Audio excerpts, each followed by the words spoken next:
مسلمانوں کو سوچنے کی ضرورت ہے. اب وقت آ گیا ہے کہ مسلمان متحد ہو جائیں. وقت آ گیا ہے, وقت انہیں متحد کر کے رہے گا. عزیزان گرامی, وقت انہیں ایک صف میں لا کھڑا کرے گا. ایک دن مسلمانوں کو ایک دن ایک صف میں آنا ہی پڑے گا. کب تک مسلمان الگ صفوں میں بٹا رہے گا؟ عزیزان گرامی, اسلام کا مزاج اور ہے, مسلمانوں کا مزاج اور ہوتا جا رہا ہے. اس کے باوجود بھی مسلمانوں کا دعویٰ یہ ہے کہ ہم سب سے بڑے مسلمان ہیں, جبکہ تمہارا مزاج اسلام کے ترازو میں اگر تولا جائے گا, حق کے میزان میں اگر تولا جائے گا, اسلام کے مزاج میں اگر تولا جائے گا, تو اسلام کا مزاج اور ہے, مسلمان کا مزاج اور ہے. اسلام مسلمانوں کو متحد دیکھنا چاہتا ہے, ایک پلیٹ فارم پہ دیکھنا چاہتا ہے. حج میں بلانے کا فلسفہ ہی یہی ہے کہ پروردگار عالم سارے مسلکوں کو ایک صف میں دیکھنا چاہتا ہے. چاہتا ہے پروردگار کہ یہاں آنے کے بعد کوئی مسلک, کوئی فرقہ, یہاں فرقہ بندی نہیں چلے گی, یہاں سوائے اسلام کے اور کچھ نہیں. جتنے مسلک ہیں وہ اپنے گھر چھوڑ کے آئیں. یہاں خانہ کعبہ میں آنے کے بعد یہاں کسی کو مسلک یاد نہیں رہنا چاہیے. یہ اللہ سبحانہ و تعالیٰ چاہتا ہے کہ بیت الحرام میں سارے مسلمان ایک ہو جائیں, لیکن مسلمانوں کا مزاج یہ ہے کہ وہاں تو جمع ہو جاتے ہیں, لیکن جب واپس پلٹ کے اپنے اپنے وطن کو آتے ہیں تو کہتے ہیں ہماری مسجد میں تم نہ آنا, تمہاری مسجد میں ہم نہ آئیں گے.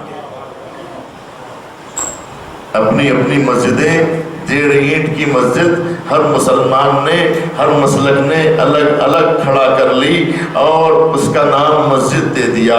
اگر وہ اللہ کا گھر ہے تو ہر بندے خدا اس میں آ سکتا ہے. اگر ہر بندے خدا کو مسجد میں آنے کی اجازت نہیں ہے تو پھر وہ مسجد نہیں, خانقاہ ہے, وہ مسجد نہیں ہے. تو عزیزان گرامی, آج مسلمانوں کو سوچنے کا وقت آ گیا ہے.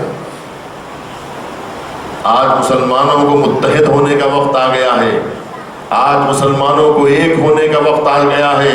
اگر مسلمان متحد نہیں ہوگا, اگر مسلمان ایک نہیں ہوگا اور فرقوں میں بڑھ جائے گا تو ہر فرقے کو الگ الگ کر کے مارا. ان کو الگ کیا ہی اس لیے گیا ہے کہ ان کو مارے تو یہ چپ رہے اور ان کو مارے تو یہ چپ رہے. انہیں بانٹا ہی اس لیے گیا ہے اور مسلمان بے وقوف بنتا گیا. پہلے جتنا آپ پیچھے جائیے وحدت نظر آئے گی. ان کو بانٹا گیا ہے کس لیے؟ تاکہ طاقت کو توڑا جا سکے. طاقت اس لیے توڑی گئی ہے کہ آسانی سے ایک ایک کا خاتمہ کیا جائے. آپ سمجھتے ہیں کہ ہم فرقہ بنا کے مسلمانوں سے الگ جی لیں گے؟ بوہری لوگوں کا خیال یہی تھا, آغا خانیوں کا خیال یہی تھا کہ ہم جی لیں گے, ہم جو ہے مسلمانوں سے الگ ہو کے رہ لیں گے. لیکن پاکستان میں کیا ہوا؟ پاکستان میں کیا ہوا؟ وہ قوم جو کسی کے لیے ضرر رساں نہیں ہے, وہ قوم جو کسی سے اختلاف نہیں رکھتی, اس قوم والوں کو کیوں مارا گیا ہے؟ اس کا سوال کا جواب دیجیے کہ آخر اس سوال کا جواب کیا ہے؟ وہ آغا خانی قوم, وہ بوہری قوم جو کسی سے جھگڑا نہیں کرتی, جو کسی سے اختلاف نہیں کرتی, جو ہر ایک سے مل جل کے رہتے ہیں, ان لوگوں سے پھر ان پر حملہ کیوں کیا گیا؟ بوہریوں کی مسجد پر حملہ ہوا یا نہیں ہوا؟ آغا خانیوں کی بس پر حملہ ہوا یا نہیں ہوا؟ کیوں ہوا؟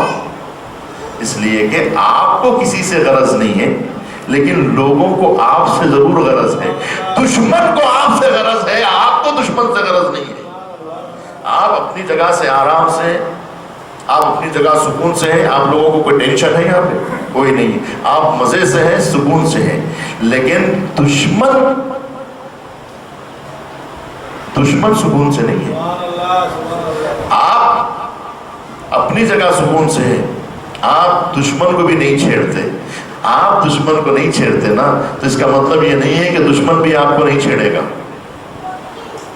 آپ یہاں آرام سے بیٹھے ہوئے بھوپال میں کہ دنیا شیعت میں جو ہو رہا ہے ہونے دیجیے, ہم سے کیا مطلب ہے؟